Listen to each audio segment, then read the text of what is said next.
Donc le mouvement est lancé aujourd'hui parce que c'est une date symbolique, c'est-à-dire que c'est la reprise en métropole. Les lycéens et les universités reprennent aujourd'hui. On compte faire comprendre au gouvernement qu'on ne lâche rien, qu'on est toujours là et que à La Réunion, dans les 4 coins du département, les lycéens, les étudiants seront mobilisés. Alors justement, la loi doit être promulguée incessamment sous peu, d'ici à peine une semaine. Sur ce point, vous comptez encore un geste du gouvernement, de la majorité présidentielle? Nous, ce qu'on attend, c'est très clairement que M. Sarkozy a le choix aujourd'hui. Il peut ne pas promulguer cette loi. Les députés socialistes ont déposé un recours devant le Conseil constitutionnel. On verra bien ce que cela donnera.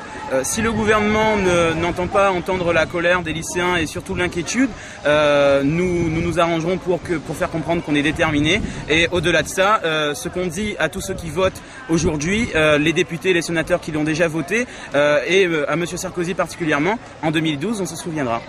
Alors, qu'en est-il du mouvement de samedi? Est-ce qu'il ne s'agit pas d'une date risquée et critique justement pour un nouveau mouvement contre cette réforme des retraites?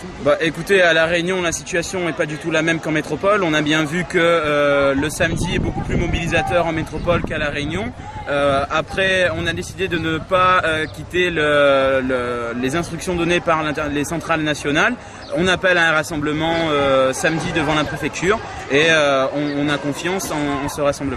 Alors, dernière question, le programme et l'agenda de cette fin de matinée? Alors, à Saint-Denis comme à Saint-Pierre, on devrait se diriger vers les pôles emploi pour montrer d'une part qu'on fait le lien entre les emplois et la retraite.